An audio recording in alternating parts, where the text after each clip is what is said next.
Okay, now you know that the MacGuffin Matrix is located deep within the crypt of Lord Widdermere. It is a long and arduous journey across the desert, fraught with perils from bandits and monsters. There'll be no food and nothing to drink. Prepare for the journey. I'll get plenty of rations for the trip, and healing potions. Well, we better get started then. Okay, you've made it across the desert and you're in front of the crypt. I kinda thought it was gonna be a little more exciting than that. Is travel boring or non-existent in your campaign? Do you want travel in your campaign to be meaningful and exciting for the players? Well, I'm the Dungeon Master, and welcome to my Seth Talk. Today, we're going to talk a little bit about travel in Dungeons & Dragons. We've seen that travel can be easily skipped, and players can just move from location to location if that's what the campaign calls for. However, sometimes we want some epic travel to really make the campaign feel more vast and world-stretching. Now, the new Dungeon Master's Guide has some information for us on how we can make travel more interesting, and they even have a travel planner that they've included within it. At the end of the video, we're going to use that travel planner to create a small travel session of our own, so stick around to check that out. Now, travel in Dungeons & Dragons can have many stages, depending on how far the players need to travel. It might just be one stage, if they're following a short path through a small wooded area, or it could be a journey with several stages as they're trekking through the mountains.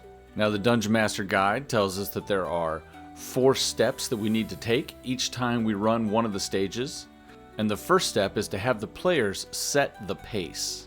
It is up to the players how fast they want to travel through each stage, and different speeds have different consequences. Traveling at a fast pace will give the players disadvantage on perception checks, survival checks, and stealth checks. Traveling at a normal pace will just give the players disadvantage on stealth checks, whereas traveling at a slow pace will give the players advantage on perception and survival checks. So why would the players ever go at a fast pace if there's so many cons to doing so? Well, that's up to the Dungeon Master to make sure that there is a time crunch on the adventure. If there isn't a time crunch, which is totally fine, then the players can simply move at a slow pace. But you should always leave it up to the players as to how fast they want to travel. Step 2 is to narrate the travel. You want to describe what happens as the characters complete this stage of the journey. This is where you will introduce and resolve any challenges that this particular stage has. If there are no challenges, or after the party overcomes them, this is a good place to use a tactic that we see in movies and television all the time, and that's the montage. Give them a couple of quick, brief descriptions of what just happened and how they overcame whatever obstacles they came across. And that takes us to step 3, tracking food and water. Now, many campaigns don't really track rations and water supply, but if you do, this is when you would do it. If you don't track that in your game, this could still be important if the party is in a situation where they may not be able to easily get food and water. Suppose the party is lost on a deserted island and there's no source of fresh water, or maybe it's just a hidden spring, in which case now they will need to keep track of it, or maybe they're going through a desert or a barren wasteland. Perhaps their food has all spoiled. Whatever you come up with, even in games where you don't normally track rations, you can come up with reasons that you would need to do so. And finally, in step 4, we track their progress. You might do so on a map or simply in notes, but the travel planner that we'll take a look at here in a little bit has a section to note how much time it took them to complete that stage of the journey. Again, this is very important if the party's in a time crunch, but if they're not, then this may be a step that you could just go ahead and skip. One thing that can really make travel seem alive is to include weather. You see all the time in movies and television shows and books where there's storms raging on, or blizzards, or immense heat waves, giant banks of fog rolling in off of the river. All of these kinds of things add a lot of flavor and possibly game effects that really make the travel feel more alive and less of a resource tracking issue. Some of the things that you can include with the weather are abnormal temperatures, or precipitation, or maybe wind. Anything that you can think of that would perhaps have an effect on the party, or maybe it's just to add atmosphere to the narration that you give at the end of the stage. So let's dig a little bit deeper into the travel pace that the characters may choose. A group of characters can travel over land at a normal, fast, or slow pace, as described in the player's handbook. During any journey stage, the predominant terrain determines the character's maximum travel pace, as shown on the maximum pace column of the terrain table. Certain factors can affect a group's travel pace. Good roads can increase the group's maximum pace by 1 step. If there's a traveler with an injury or a slower speed for some reason, then that might slow the party down by 1 step. And characters can choose to push themselves to travel more than 8 hours per day, at the risk of tiring. At the end of each additional hour of travel beyond 8 hours, each creature must succeed on a Constitution saving throw or gain 1 exhaustion level. The DC is 10 plus 1 for each hour past 8 hours. Now that the players have set the pace, we introduce them to whatever challenges they'll face during this stage. There are several different kinds of challenges that they could face. For example, they could have encounters with some creatures. Maybe an ambush or something attacks them from above. Maybe they just see some sort of a creature far off in the distance that hints at potential danger later on. Maybe they randomly happen upon some other group of creatures making camp or having dinner or just walking down a trail. All of these can make for very interesting encounters and interactions. Maybe they need to do some foraging. Again, you may not track rations, but there's always possibly a reason that they need to do some foraging. Again, there's a column for this on the table as to the difficulty of foraging in this area. But of course, all of these DCs are just guidelines for you, the Dungeon Master, to give you an idea of how difficult a task might be. The next challenge is navigation. As players go through unfamiliar terrain, there's always a chance that they may wander off their desired path. They can get lost due to branching passageways in underground adventures, perhaps traveling at night in the dark where they have no line of sight to anything that can help guide them in which direction they need to go. Maybe some of the weather has obscured their view and they can't follow any landmarks, or maybe the terrain is blocking their view, like a dense forest, for example.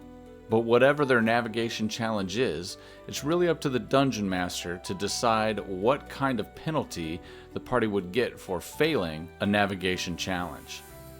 Whether it be lost time, exhaustion, or maybe even damage. It is all up to the Dungeon Master. They could also run into some type of obstacles. Maybe they approach a large cliff that they have to climb, or a river that they have to navigate. Maybe there's a forest fire blocking their way. All of these are examples of obstacles that can drastically slow the party's movement. Failure to overcome some of these obstacles could lead to damage, combat encounters, or just another loss of time. Next, we have searches. Searches are often a challenge in the last stage of a journey. Maybe it's hard to find the entrance to the cave that they're trying to get into.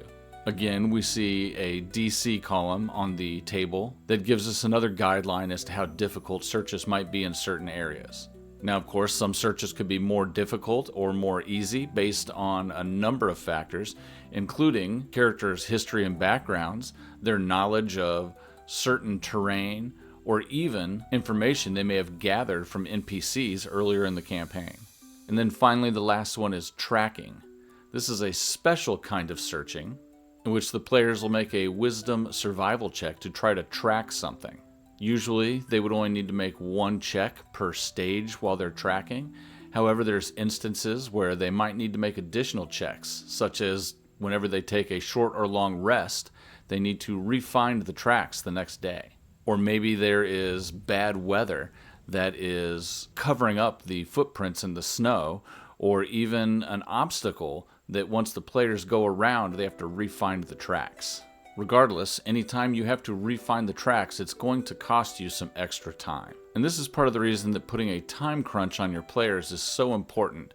It makes all these decisions and actions more meaningful within the game and not just some do it and forget it minigame. There are actual consequences for not rescuing the princess before the ritual has been completed. So let's take a look at an example of a travel session that I've put together based on the players trying to get the MacGuffin Matrix from the crypt of Lord Widdermere. So you can see they start off at the City of Illustration, with their final destination being the crypt of Lord Widdermere. In stage 1, they start at the city, and it will end at the mountain pass. It's 20 miles across the terrain of desert.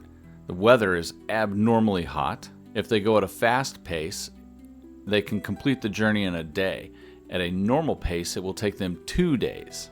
I have a couple of narrative notes in here that there's a relentless sun and dryness, just to give me some ideas of things to tell them as I am narrating what's happening. The challenges for this stage is that they come upon a cliff that they've got to climb over.